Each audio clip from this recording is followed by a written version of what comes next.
Quiz 12 involves this graph, which consists of 3 line segments. So this is the graph of f, consists of line segments from -5, 2 to -3, 0. Then from -3, 0 up to 0, 4, and then from 0, 4 down to 4, -4.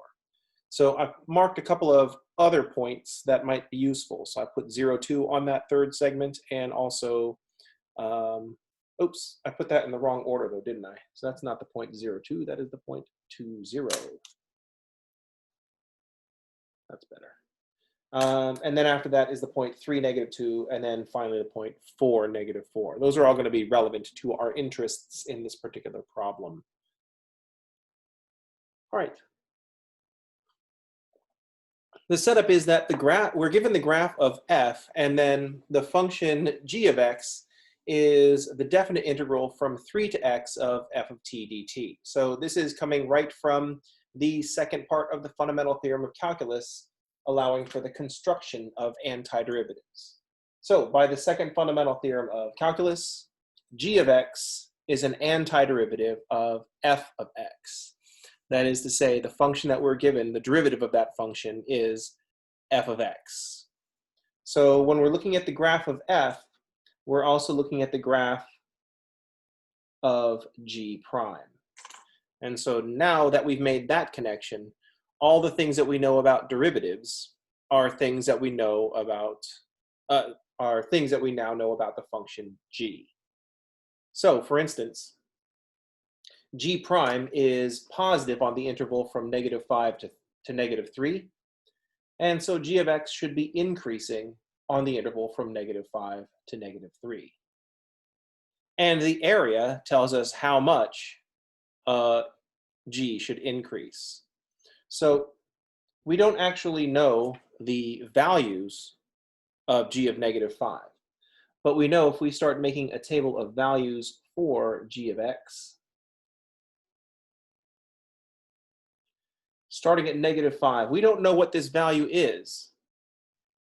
But we know that g of x is increasing on the interval from -5 to -3. And the area tells us how much g of x increases. So this area in here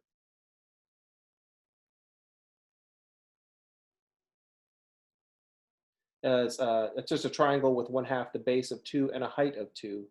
So 1/2 the base times the height. We know that the function will increase by 2. Whatever we start off with at g of -5, g of -3 is 2 greater than that.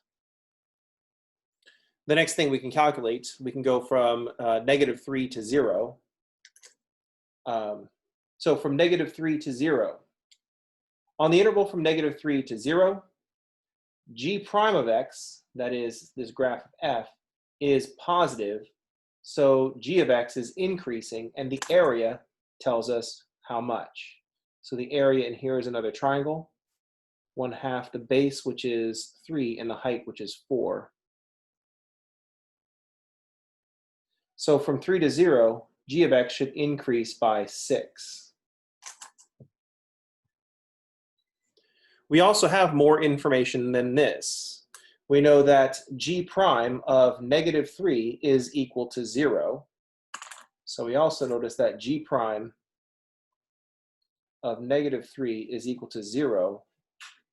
So g is flat at x equals -3. We also notice that g, though we have a critical point here at -3, though g has a critical point at -3, it is neither a maximum nor a minimum, because the function g is increasing before -3 and also increasing after -3. So it's increasing and stops and becomes flat, and then continues to increase. So there's a lot of information that we get when we're looking at the derivative. So here's an area of +6.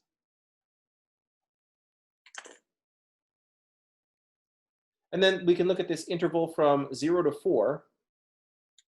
The interval from x equals 0 to x equals 2. Once again, the derivative g prime is positive, so the function g will be increasing. The area will tell us by how much. So from 0 to 2, if we calculate the area in this triangle up in here, so that's 1/2 the base of 2 and the height of 4. So from 0 to 2, we'll see an increase of 4. Once again, we don't know what these values are yet. We just know how things are changing. The next one is relevant to our interests. We notice that from, because we're interested in calculating the interval from 3 to 3.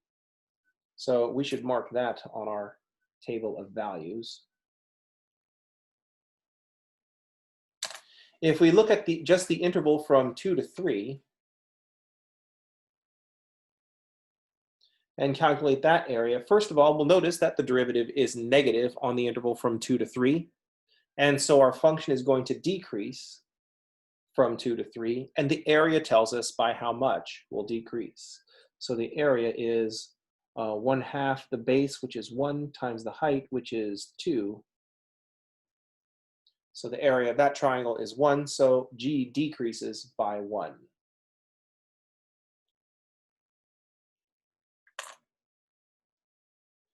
And then from 3 to 4, we see even more decrease.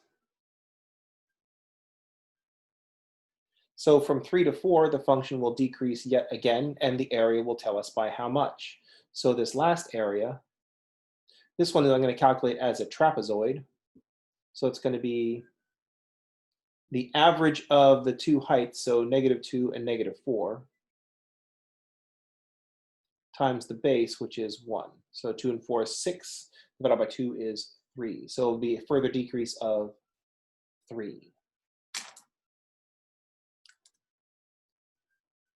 Other things that we can note, that g prime of 2 is equal to 0. So here is where we have another critical point. G prime of 2 equals 0. So g is flat at 2.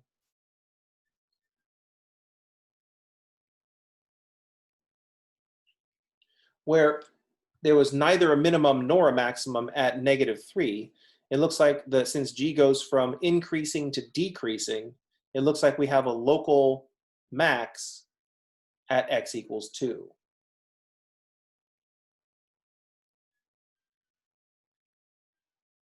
Where at -3, we have neither a local min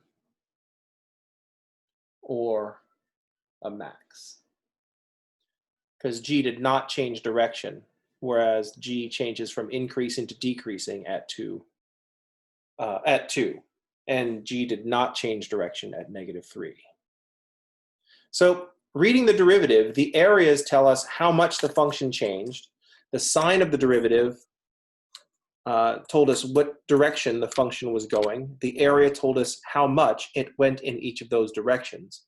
But we don't know where the function starts. Any questions? So that was actually the point of this first question. Find g of x, find g of 3 when g is defined this way. Oh, I asked -3, and then I asked 3. So I asked them in kind of a strange order.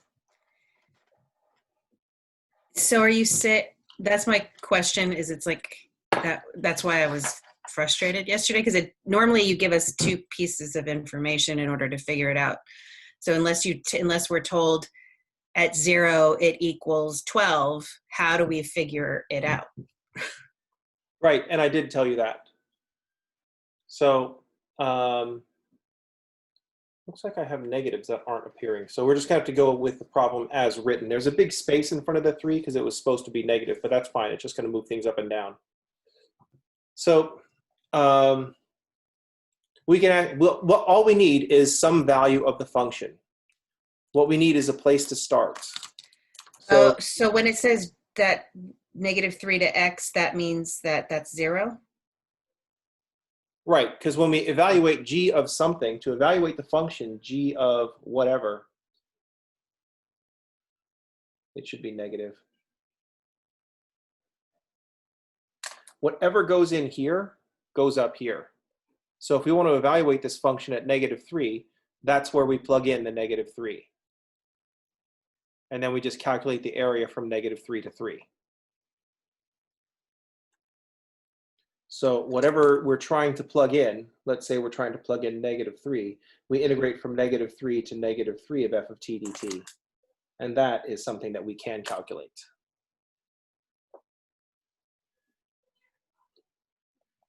So when we define an antiderivative this way, rather than separating out and saying, here's what the derivative looks like, and here's one value for the function, that's contained in the definition of our antiderivative. We're saying, here's the antiderivative, and we can get a value for this function by whatever we start with here. If we try plugging that in, g of -3 is going to be the integral from -3 to -3 of f of t dt. -3 to -3 of f of t dt, and that we can calculate without knowing what the graph looks like, without knowing anything about g. And that's what gives us our starting, that's what will give us the g of x value for -3? Yep, that'll give us a number here, and then from there we can fill out the rest, because we know how all the changes go. So whatever we decide this value is, that's the value that goes in for g of -3. And then it would be the same for like the next question when you ask for it, when you say that, where is that, 4? Then the next part I say, what's g of 3? I'm just asking for a different value. So the second question, I'm asking for a different value, but if we do a full analysis of all the values that we can get, 3 is one of the ones that will pop out. So that's why I asked that question, because I didn't want to ask the entire table. I just picked another one.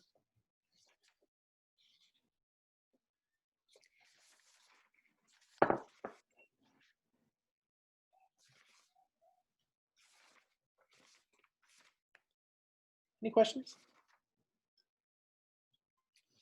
What about the one that's a 4 where it's h prime of 3?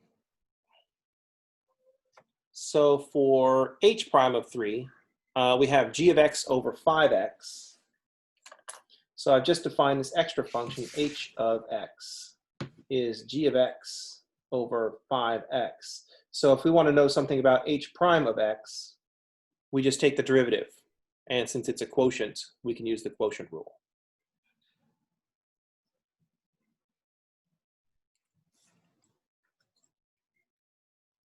So we'll just use the quotient rule. Derivative of the top times the bottom minus the bottom times derivative of the top all over the bottom squared. And when we take the derivative at the top, all we can write is g prime of x. That's as specific as we get. I guess we could replace it with f of x. But g prime of x, derivative of the top times the bottom minus the top times the derivative of the bottom all over the bottom squared. We don't know what, well, we could technically write what g of x looks like, but we don't need to. We just need to evaluate this at 3.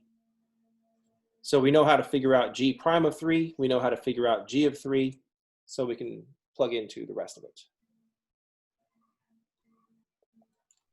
So this is just a roundabout quotient rule problem.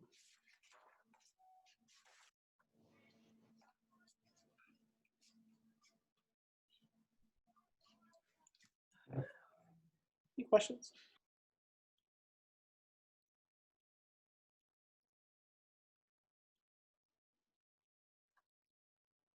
Great, let's pause the video here and clarify some things on quiz 11.